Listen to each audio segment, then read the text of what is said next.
here today with a unboxing and review of the Retron 5 retro gaming system, and also the optional spare controller. I'll be unboxing that too. I pre-ordered this the moment they announced it. I went down to Good Time Games in Waterloo, Ontario, and put my money down to pre-order this.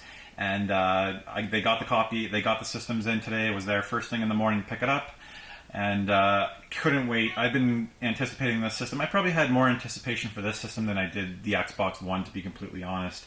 I've really been looking forward to getting my hands on this. As you guys know, I'm a huge retro game fan, as you can tell by the collection behind me. So yeah, I've just been anticipating this thing for a long time. I was able to get my hands on this at the Midwest Gaming Classic a couple months ago, and I was pretty impressed. I was a little skeptical about the controller, but so far, from what I tried, I'm really happy with the controller. I'll go into that further once I'm going to do the unboxing now, and then test everything out with the system for a couple hours, and then I'll give you guys a full review and my thoughts on the system. Funny story, at MGC, I tested out the system, and it just worked out that the two guys that were demoing the system at MGC were actually in my airport shuttle on the way home. So I was able to kind of pick their brains about the release date and stuff like that. And there was a lot of anger about the system being delayed so long.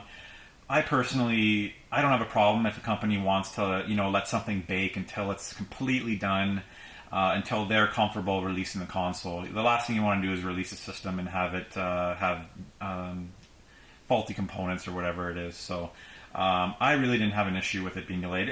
Like I said, I anticipated it like crazy, so it was tough for me, but if they're taking the time to make the system better, I have no problem with that. So we're going to actually start off here by unboxing the optional spare controller. The system includes one, but I thought I'd pick up another one just for multiplayer games.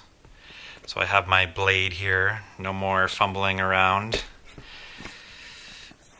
I really got to hand it to Hyperkin. The packaging on all their products as of late has been phenomenal. Very stylish. You can see it's kind of laser, I believe they call that like laser embossed or laser etching kind of thing. You can see this is all shiny and the matte against the matte background. You can see the graphics are really nice. The kind of like a, what would you call that? Almost like a sliver's been cut out of the box. Really cool styling. Hyperkin there. Their packaging rivals Apple in my opinion, if not better. It's fantastic. It's got some of the specs on the side there. Micro switch directional pad. We're going to go over that in a second, because that's going to be a big point of contention with people in this system. So you get the controller, and then you get the charging cable,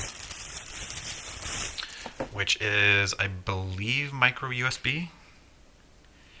And it looks very long, and it's a nice kind of soft cord, which is much more flexible. Sometimes you get these cords and they're cheap and they're really stiff. This one seems actually pretty nice and quite long. So, the controller itself, for those of you who haven't seen it yet, this is the gray and purple edition. There's also an all black edition. So starting with the thumb stick here, you can hear that audible clicking noise. I am a huge fan of this. There's a controller that's made by PDP that's got a thumbstick like this. I'm a really big fan of it, and same with the buttons. I really like that clicky sensation. To some people it might feel or sound cheap, but you can hear the mic. I really like this. This is great for rapid fire. Like, you can tap that button for shmups. It's just fantastic. Definitely comparable to the Neo Geo Pocket Color. I'll grab the Pocket Color right here, actually. And you can see it's got a much similar joystick. I've always been a big fan of that. And you can also see on the Neo Geo X, same thing. This one is very loud. So definitely comparable, more to the PDP stick or fight pad. I don't have that with me right now, but yeah, we'll see how it works on games. it's going to take some getting used to. I don't know if it's going to be the best for Mario games or Mega Man, something you might need a little bit more precise control with. But like I said, it'll just take some getting used to. That'll be one of the games we test out, actually. You've got 6 buttons, great for fighters. The buttons on the left or right and left here can be configured to do pretty much anything, but I'm pretty sure one is for fast forwarding. You can actually fast forward through a game. Great for RPGs. And one I think you can set to take screenshots. We'll have to check that out. And then the bumper buttons. The bumper buttons are okay. I've got big hands. The controller's a very different shape, but it doesn't seem too bad. We'll have to really try this out to get a better opinion of it. But it feels okay. At least you feel that click. I like the click because I know it's being pushed. Not the most comfortable bumper buttons, but all in all, at first glance, I'm a big fan of this controller. I do have some experience with it, but like I said, I'd like to put a couple hours in before I give you guys a proper review. So, that is the controller. And then up next is the system itself. Once again, gorgeous, gorgeous packaging. I'm very, very impressed. Let's see, where do we open this? Looks like here.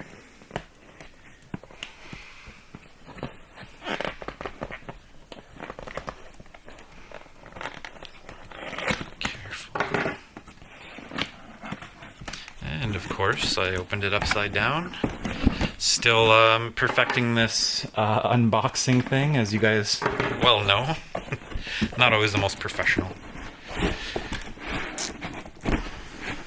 I forgot to mention that the controllers are actually connected through Bluetooth, which should give it a really nice connection. I've heard something like 20 feet the ranges or something like that. So packed up pretty nicely here. Here's the controller again. The HDMI cord, which is nice that they include that. I believe this runs on a lithium-ion battery too. And another controller cord. Power adapter. And then these was really smart by Hyperkin. Basically, they can ship one SKU anywhere in the world.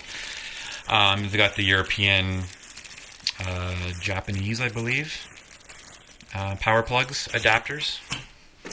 And then here's the system itself. Real quick before that, oh, that's cool. They include some stickers and stuff, decals, and the manual.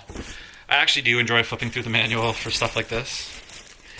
So here's the system. As I said, mine is the gray, black, and purple version.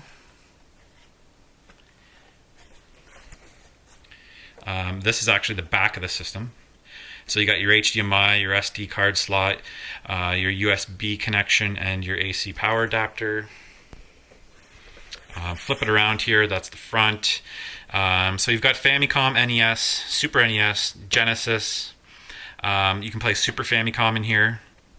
Here's the Game Boy slot. You can play original Game Boy, Game Boy Advance, Game Boy Color, which is absolutely awesome. You know, a big bonus to this system will be capture devices for me especially. And hopefully we're going to try that later when I do my review and show you guys some gameplay footage.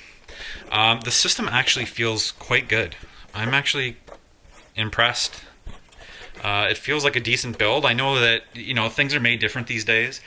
Different plastics are used to cut costs, not like back in the 80s and 90s. So I'm expecting something pretty flimsy, but all in all, this feels pretty good. I forgot to mention here, this is the spot where you can store your controller. Like that. Also, it leaves room for the oh geez, I'm drawing a blank here. The power adapter for the power base converter for the master system that goes in here. So it leaves a little room at the back to fit that on, and doubles as a controller holder, which is pretty cool. It's a pretty long system. That doesn't bother me at all. So all in all, I'm pretty happy with the system, style-wise and build-wise. Yeah, I guess that's it. You can see the original power or controller ports on the side, NES, Genesis, Super Nintendo, on both sides, so you can use all your original controllers. Okay, guys, that's been the unboxing of the Retron 5 and controller. Stay tuned for a full review coming on Tuesday. It'll give me enough time to really put this thing through its paces. And I'll test a whole bunch of games and try and capture some footage, like I said. As always, remember to like, comment, subscribe. Check out the link to the Facebook page below. Thanks again to Good Time Games in Waterloo, Ontario. I'll post a link to their store in the description. And yeah, stay tuned for my garage sale video coming Saturday. It was a fantastic, probably one of my best pickups ever. So yeah, go ahead and check that out. And I will see you guys on Tuesday.